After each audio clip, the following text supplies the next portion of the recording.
Bienvenue, aujourd'hui on va regarder Jean-Michel Apathy qui sort un livre, T'es une mère de frère, concernant Cyril Hanouna, et Hanouna va y répondre sur les 10 points concernant cet individu, donc on va regarder ça ensemble, et vous me direz ce que vous en pensez, si vous êtes plutôt du côté de Jean-Michel Apathy ou plutôt du côté d'Hanouna. Mais juste avant, je vous invite fortement à vous abonner sur la chaîne, ne pas hésiter à laisser un commentaire et à liker pour soutenir la chaîne, bien évidemment. Alors, pour contextualiser, Hanouna avait une émission TPMP, Touche pas à mon poste, qui, au bout d'un moment, était assez problématique et était en conflit avec beaucoup de personnes, dont Jean-Michel Apathy. Et Jean-Michel Apathy, lui, en a profité pour faire un livre concernant Hanouna. Je vous avouerai que malheureusement concernant Hanouna, il y a beaucoup d'opportunisme. On a pu voir sur un complément d'enquête sur Hanouna qui ne disait absolument rien, mais vraiment rien du tout sur lui. On a eu un livre de Juan Branco sur Hanouna, pareil, qui en fait n'abordait pas vraiment le sujet de Hanouna, et malheureusement c'est plus pour se faire de l'argent, je pense. Regardez, je vais préparer un film, une série, un truc pour critiquer, voilà. Alors que le personnage n'est pas forcément ma tasse de thé, si vous voyez ce que je veux dire, mais il y a de l'opportunisme, je trouve. Et donc, Jean-Michel Apathy va s'exprimer sur les grandes gueules, on va l'écouter, et après on va écouter le droit de réponse de Cyril Hanouna sur son émission TBT9, sa nouvelle émission. Si toutes les personnes que j'ai sollicitées avaient répondu à mes sollicitations, les dirigeants de Canal, les dirigeants d'M6, pourquoi on a supporté Hanouna d'un côté, pourquoi on a embauché Hanouna de l'autre. Mais ce qui m'a paru important, en fait, c'est plutôt de mettre comme sur une corde à linge tout ce qui s'était passé de singulier sur le plateau de TPMP pendant 10 ans. Oui, dérapage, mais dérapage n'est pas un mot qui résume Cyril Hanouna. L'humiliation. Oui. Un plateau de télévision, c'est un lieu que des gens observent, et quand on le voit à la télévision, ils se disent si on le fait là-bas, je peux le faire moi, dans ma vie. C'est un lieu de légitimation. L'humiliation, c'est singulier. Hein. Humilier les gens comme les humilie Cyril Hanouna, c'est singulier. Les insultes, qui insulte parmi toutes les personnes qui prennent la parole publiquement, qui insulte ses congénères, qui? Et puis les menaces qu'il peut faire très tranquillement sur un plateau de télévision et qu'il fait beaucoup en privé. Et j'ai voulu raconter ce personnage, mais c'était pas le personnage qui est intéressant, c'est ce qu'il dit de nous, de ce que nous supportons, des évolutions de la société. Et comme Cyril Hanouna a le désir de faire autre chose que de la télévision, mais qu'il a très envie d'être candidat devant le suffrage universel, il me semblait qu'il y avait un apport démocratique à décrire Cyril Hanouna. Et là, il a dit quelque chose de très intéressant concernant Hanouna. Pour ceux qui s'en souviennent à propos de l'émission TPMP, Hanouna, c'était effectivement un lieu de légitimation, parce que c'était la télé, où il y avait de l'humiliation quotidienne. C'était de l'humiliation, c'était rabaisser l'autre, etc. C'était très problématique, vraiment, c'était pas bon enfant. C'était devenu très nocif, où ça menaçait. En fait, il y avait personne pour dire stop. Stop, ça va trop loin. Et ça, c'était très problématique. Je précise que beaucoup critiquent Hanouna par pure jalousie. Quand certains basent leur critique sur Hanouna sur il avait de l'argent, comme a voulu faire complément d'enquête, oui, bon, il a acheté un bateau, voilà, ça c'est son problème. Je répète, les critiques qui sont légitimes, c'est il n'y avait pas de pluralité, hein, c'était faux, hein, il n'y avait pas de gens qui défendaient telle ou telle cause, non, c'était full Bolloré, full libéraliste dans l'émission, hein, c'était que du théâtre, et ça je n'appréciais pas. Par exemple, quand vous preniez sur la situation conflit israélo-palestinien, c'était full, il y avait qu'un droit de parole, machin. Donc ça, c'était problématique. Mais il y avait des avantages, c'est qu'on abordait des thématiques et des sujets qu'on ne voyait pas, qu'on ne voyait nulle part. Et ça, c'était intéressant. Donc, voilà. Et mais bon, passons. Mais vous avez dit personne n'a voulu parler de lui dans son entourage. C'est l'omerta? Tous les SMS, vous racontez, que vous avez envoyés, pour beaucoup, sont restés, enfin quasiment tous d'ailleurs, sans réponse. C'est très difficile. Ségolène Royal a accepté d'être payé par Cyril Hanouna. Quelques mois après que Cyril Hanouna ait insulté Anne Hidalgo. Ségolène Royal a passé sa vie à défendre l'idée que les femmes en politique devaient être armées pour faire face à la violence spécifique qui leur était adressée. Et Marlène pourtant- Schiappa, alors. Oui, alors Marlène Schiappa, elle n'a Pareil. pas été insultée. Et pourtant, bref, Ah, Ségolène pardon. Royal accepte d'être payée par Cyril Hanouna. On a envie d'entendre Ségolène Royal. Comment elle peut être en contradiction avec ce qu'elle a porté elle-même pendant des années? Donc ça, il faut faire son deuil. Ce qu'il est en train d'expliquer, c'est que effectivement, Ségolène Royal, ce qui était assez choquant de participer dans une émission comme ça, mais pour ceux qui s'en souviennent, la dérive d'Hanouna était que du moment où tu collaborais avec lui, que tu participais à une émission, tu devais lui rendre des comptes.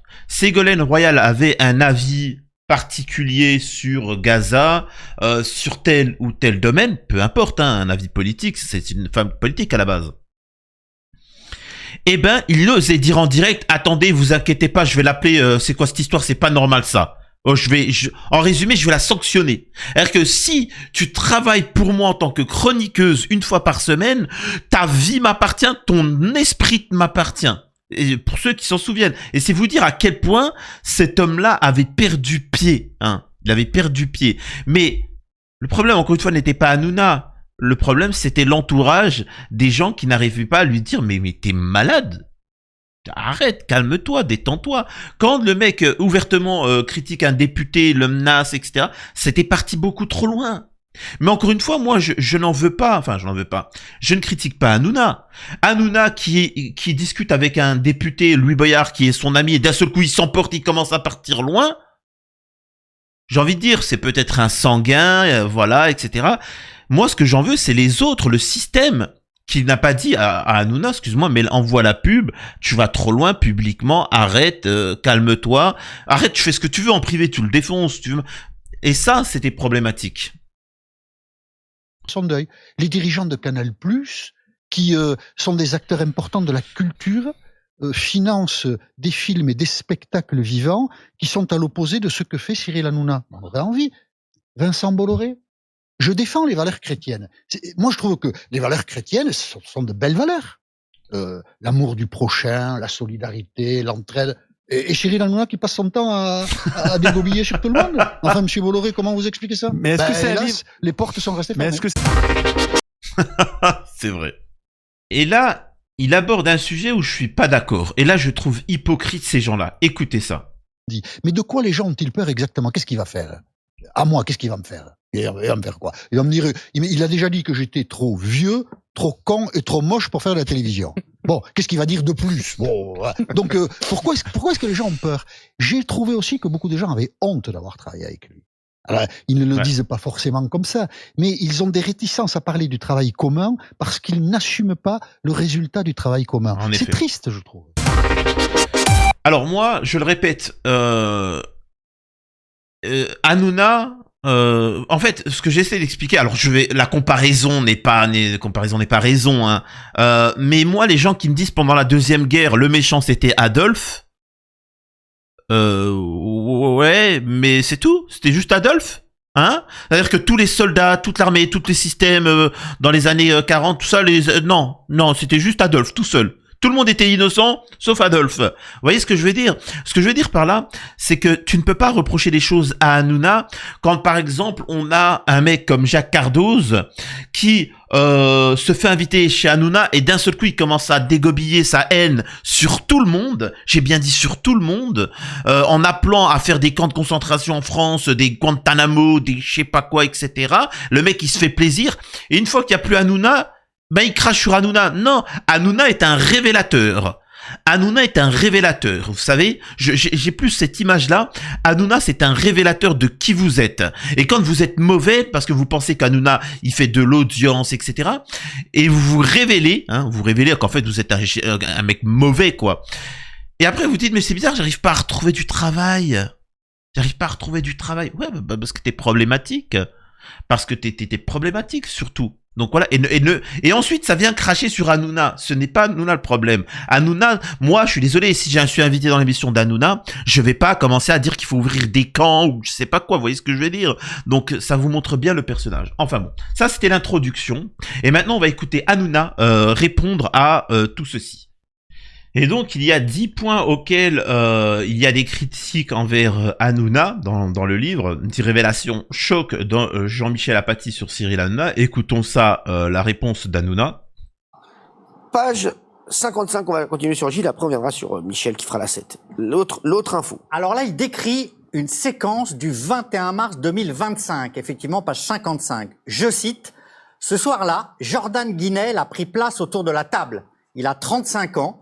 C'est un garçon brun longiligne du genre sarcastique avec toujours un nœud papillon qui le caractérise. » Bah oui, c'est moi ça. Ah oui, quand même. Voilà. Et il revient sur une scène, une séquence pendant laquelle vous avez fait une coupe de cheveux à Jordan. Je cite, « L'animateur passe un peigne dans les cheveux de Jordan Deluxe, les coiffe en arrière et se moque. On dirait Gargamel. Le peigne toujours dans une main, il enlève des cheveux avec un ciseau. Il le fait n'importe comment, ses gestes dévoilent son incompétence. » Alors, c'est vrai que le scoop, c'est que je ne suis pas coiffeur, déjà. Merci Jean-Michel Apathy. Non, mais voilà. En fait, c'est une séquence où, justement, il prend le chroniqueur et il commence à le coiffer et il lui coupe sans son consentement les cheveux. Il va dire comme quoi que... donc voilà, et l'autre, il va expliquer que c'était très bien et ainsi de suite. Le problème, c'est qu'on se rend compte que, publiquement... En fait, ça fait écho. Il y avait des jeunes qui regardaient cette émission et ils se disent, en fait, on peut humilier, forcer les gens et c'est ça la problématique. Par exemple, pour vous donner, il aurait dû utiliser une autre séquence, c'est concernant... je me rappelle plus comment il s'appelle cet animateur de TF1 là. Vous savez, même Hanouna disait comme quoi qu'il avait tout le temps les yeux fermés. Il n'arrivait pas à ouvrir les yeux, il n'arrivait pas à ouvrir les yeux, il n'arrivait pas à ouvrir les yeux. Et en fait, il va tellement se moquer, ça va devenir un running gag, alors que tous les jours, il va se moquer de sa vision, de ses yeux qui tombent, enfin, apparemment, que même s'il dit que ce n'est rien, il ira à l'hôpital se faire opérer pour, entre guillemets, enlever de la peau au niveau des yeux pour que on ait une impression que ses yeux soient un peu plus ouverts, etc. Donc, ce que je veux dire par là, l'impact que tous les soirs a Hanouna sur ces gens-là en arrive à créer des complexes, ces complexes en arrivant même à devoir faire des opérations de chirurgie. Donc, c'est dire l'impact qu'il avait sur ces gens-là et aussi sur la population. Voilà. On continue. Ça, c'est un des scoops. Oui, ensuite. Alors, C'est une info. Hein. il reçoit, vous recevez un appel, c'est ce que dit Jean-Michel Apathy. C'est un téléphone qui sonne. Cyril Hanouna délaisse son patient, devenu une poupée entre ses mains et décroche. Allô, bonjour, Jean Lordine à l'appareil. Que puis-je à votre service? Il a vraiment écrit ça dans son livre.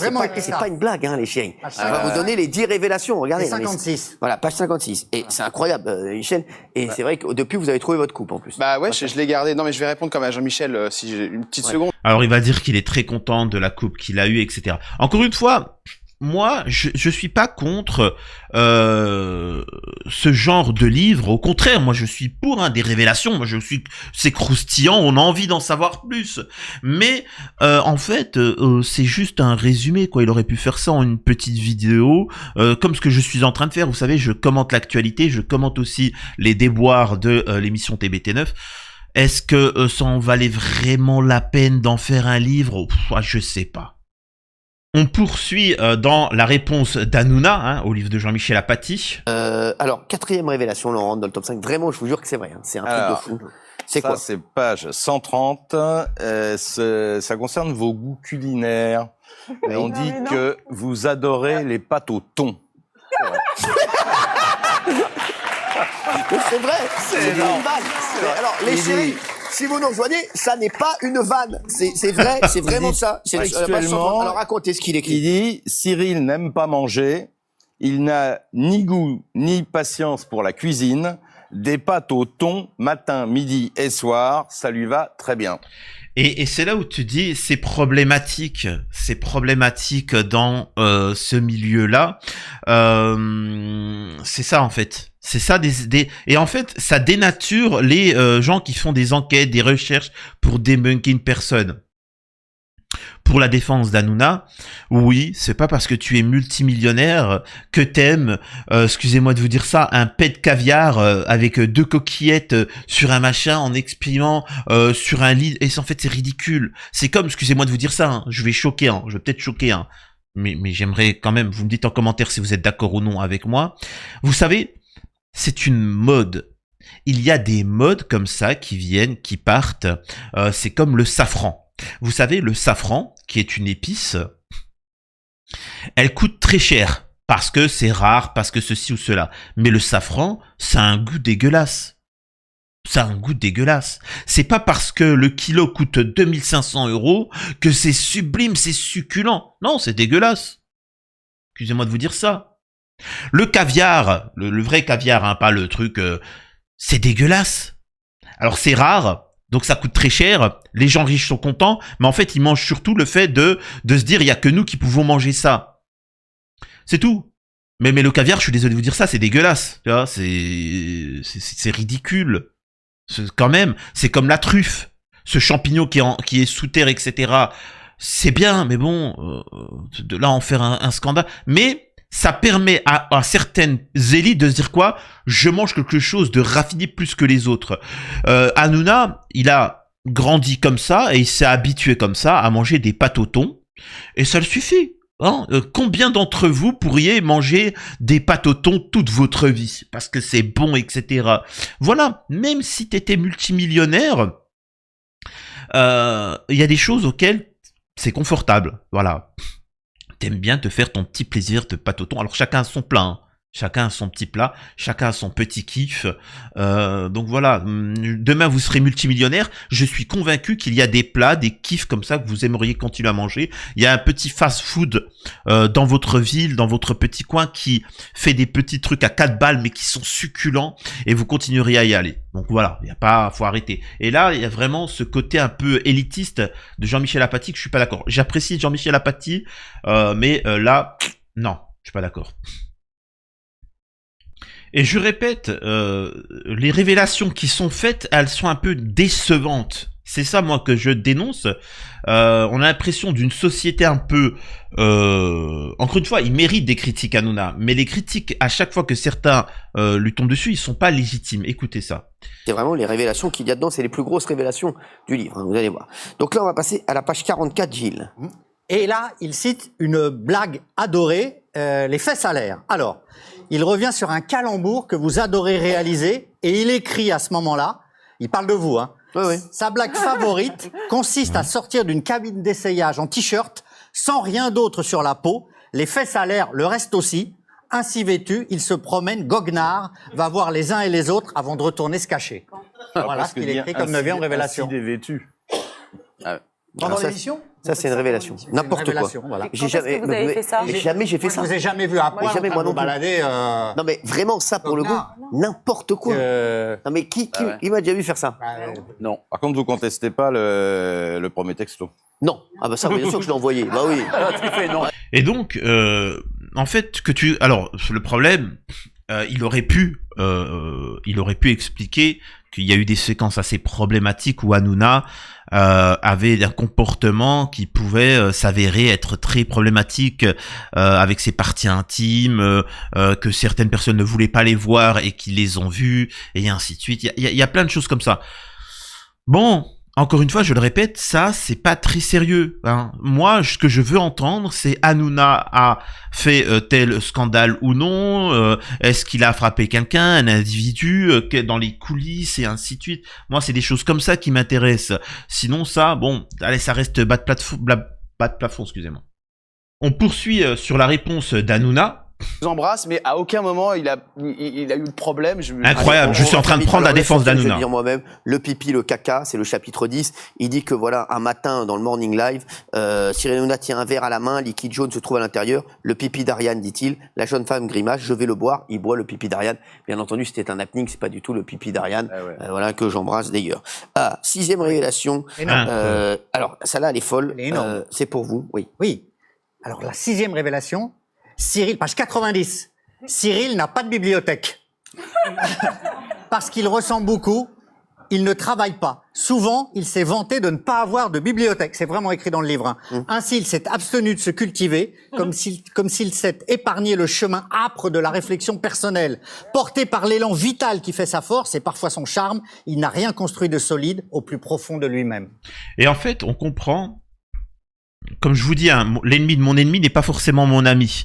Là, on comprend qu'Hanouna dérangeait, et là, les gens se rendent compte que pas pour les mêmes raisons. Il y a des gens qu'Hanouna dérangeait, mais pas pour les mêmes raisons que vous pensiez. C'est-à-dire qu'ils sont élitistes, ils veulent vraiment... et surtout sur M6, hein, faut bien comprendre que Hanouna, là, il doit se tenir à carreau. Hein. Là, il doit se tenir à carreau. Et là, il se rend compte qu'il fait partie d'une sphère très élitiste. Et c'est pour ça qu'il le critique. Oh, il n'a pas de livre, il est pas cultivé, il est pas instruit. Alors qu'à de base... Après, j'ai envie de dire, c'est aussi le jeu. Hanouna, quand il faisait juste le guignol, ça posait pas problème. Mais quand il a voulu se lancer dans la politique, en tant que commentateur politique, dénoncer des gens dans ce niveau-là, c'est normal aussi qu'il réponde en disant « mais le mec, c'est un abruti ». Mais, je le répète, ça, c'est ce livre-là, des informations en tout cas qui nous sont transmises, c'est des choses qu'on aurait pu trouver ça sur les réseaux sociaux, Twitter, un partage, oh mon Dieu, Hanouna, il est idiot, Hanouna, il a fait ceci ou cela, etc., comme tant d'autres ont commenté, mais de là, en faire un livre, bon, off. Bon, on poursuit la purge. Pas le rapport avec la bibliothèque, Non, mais c'est vraiment le vrai scoop. On a pris les meilleurs scoops. Attention, on va rentrer dans le top 5 maintenant. Ouais. Et là, on rentre dans le dur. Alors là, Gilles voulait faire, après on fera Michel pour les Gilles voulait faire, après on fera Michel pour les plaisir. C'est quoi le chapitre? Le couple star, Schiappa-Hanouna. Marlène Schiappa, Cyril Hanouna, le couple star. Ouais. C'est le chapitre 21 qui est consacré à la rencontre Marlène Schiappa-Cyril Hanouna. Je cite, « En réalité, elle est spectatrice depuis longtemps de TPMP. Elle adore l'idée de voir le présentateur en vrai. » Page 107. Puis il ajoute, au cours de cette rencontre, les deux tempéraments de pirates s'épousent comme une fermeture éclair. Oh là là. Là, on est page 108. Ouais. Page 11, Jean-Michel Apathy évoque une émission, l'émission co-présentée par Marlène Schiappa et vous. On est vendredi 25 janvier 2019. Je cite, « Pendant son déroulement, alors que la ministre se dépêtre de la colère des personnes présentes sur le plateau, le président de la République en personne adresse un SMS à Cyril Hanouna. Vu de l'Élysée, la ministre est formidable, l'animateur est formidable, l'émission est formidable, le président est content. » Ce qui est drôle en plus, c'est que, pour le coup, cette anecdote est dingue, parce que je suis avec Marlène. Oui, bon, c'est ridicule, quoi. Excusez-moi de vous dire ça. Oui, bon, oui, bon, le problème qu'Hanouna soit lié avec le gouvernement, reçoive des ministres. Mais le problème, excusez-moi de vous dire ça, le problème là n'est pas Hanouna. Hanouna, il fait une émission de divertissement et d'un seul coup, t'as une ministre qui veut être sa chroniqueuse. Bon, encore une fois, je le répète, le problème n'est pas Hanouna. Le problème, c'est la politique française. C'est des TikTokers, des Instagrammeurs. Moi, je le répète, Hanouna, ça me dérange pas. Je considère que tous les chroniqueurs autour de TPMP, c'est des incultes. Et tout juste bon à commenter l'actu people, point, c'est tout. Voilà, il faut pas prendre pour ce que c'est. Maintenant, c'est vrai qu'Hanouna s'est pris pour ce qu'il n'était pas pendant un temps, et il est vite redescendu, mais moi le problème c'est les hommes politiques qui veulent en être, quoi. Qui veulent en être, hein. Bande de... C'est ça qui me fait peur. C'est de me dire que des ministres peuvent être des chroniqueurs de TPMP, alors que ça dirigeait la France. C'est ça le problème. Mais bon. Donc on arrive au troisième point où Hanouna a eu des échanges avec Anne Hidalgo, et ça, moi, ça m'intéresse, encore une fois. Regardons ça ensemble. Alors, ensuite, troisième info dans le top 3, Anne Hidalgo. Et oui, Cyril Hanouna. Anne Hidalgo est la maire de Paris. Hidalgo, page 201. Pour ceux qui ne sauraient pas. Il a interrogé Anne Hidalgo, qui a évoqué sa rencontre avec vous, Cyril. Je cite, « Cyril Hanouna, je ne le connais pas. Pendant un temps, il m'envoyait des messages. Je vous aime, vous êtes formidable, venez dans mon émission. J'ai croisé aussi à la tribune du Parc des Princes. Un jour, il m'a dit, vous êtes une belle femme. » Et je l'ai dit d'ailleurs ici. Oui. C'est vrai, je l'avais dit ici. Je l'avais dit ici que j'avais croisé Anne Hidalgo qui a été très belle. Non, mais c'est très joli. Voilà. Donc dans quelle année? C'est juste ça. C'est même pas une révélation puisque vous l'aviez dit ici. Donc, alors, voilà. Effectivement, il l'avait déjà dit sur l'émission, mais il l'avait beaucoup fracassé. Ensuite, il l'a vu au Parc des Princes, et ensuite, il avait dit bon, finalement, elle est cool, etc. Je le répète, ce qu'il essaie de dire, c'est que Hanouna s'est acharné sur Anne Hidalgo, Mais c'est son opinion, il a le droit de critiquer la gestion politique d'Anne Hidalgo, qui est critiquable. Récemment, on a appris qu'elle tapait dans la caisse, ça fait 80 000 balles pour s'acheter des vêtements, 400 000 euros pour des frais de déplacement de voiture, non, 500 000 euros de frais de voiture pour des déplacements, etc. Oui, c'est problématique. Donc là, j'ai envie de dire merci à l'émission de mettre en avant que la maire de Paris claque des millions d'euros pour se vêtir, quoi, pour se vêtir, pour se déplacer. C'est quand même fou cette histoire. Donc encore une fois, je le répète, le problème n'est pas Hanouna. Vraiment, encore une fois, Hanouna, oui, il faut le critiquer. Oui, à l'époque de TPMP, il fallait le critiquer, il fallait le débunker, il fallait poser des limites qui n'ont pas été posées sur le pluralisme dans l'émission et aussi le côté un peu sans limite qu'il y avait. Mais le reste, je sais pas, de quoi je me mêle. À la page 272, la deuxième révélation du livre, une des plus grosses révélations du livre de Jean-Michel Apathy. T'étais content de me lustrer les glaouis. Non, mais me regarde pas. Hein. Non, mais c'est exceptionnel ce livre. Page 272. Jean-Michel, t'inquiète pas, tu venais ici toi aussi. Il était tout content de venir, de me lustrer les glaouis. J'étais obligé de lui donner une peau de chamois. Donc, je vous fais parler. C'est une citation du livre où il parle de... Alors, ne vous trompez pas, hein. Hanouna, à l'heure actuelle, est affaibli. Hanouna n'est plus sous la coupe de Bolloré. Hanouna a fait perdre presque 1 milliard à Bolloré. Hanouna va devoir redescendre tranquillement sur l'émission de M6, enfin W9. Et sachez une chose, la parole, les gens vont se libérer, vont dénoncer petit à petit Hanouna. Et voilà. Et c'est pour ça que même un rien, les gens vont le défoncer. C'est tout, hein. C'est ça qu'il faut comprendre derrière ce livre. Et pour finir, le dernier point. Et en vrai, la plus grosse révélation du livre, c'est vous, Michel Marie, vous allez nous la rappeler, puisque il en remet une couche à la dernière page du livre. La page 278, Jean-Michel Apathy revient donc sur un dernier SMS qu'il aurait reçu de vous à 21h22, mercredi 25 juin 2025. Un SMS s'affiche sur mon portable. Arrête d'envoyer des questions pour qu'on réponde à ton livre de merde. Tout le monde s'en balèque de ton livre. Tu es une demeure, frérot. Et c'est pas fini. Ouais. Puis, Incroyable. dans la même minute, un second message avec emoji figurant une crotte qui précède une courte mention. Ça, c'est what? En français, c'est toi. En fait, je vais dire une chose, hein.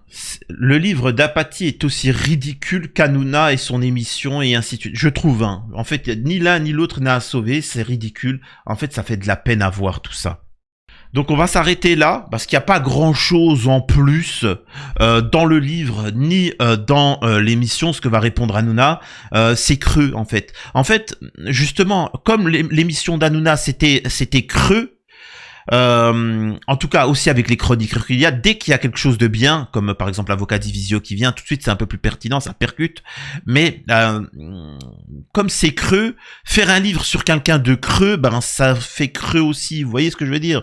Donc voilà, donc vous dites-moi ce que vous en pensez concernant le livre de Jean-Michel Apathy, et aussi sur l'ex-émission TPMP, et aussi sur la nouvelle émission.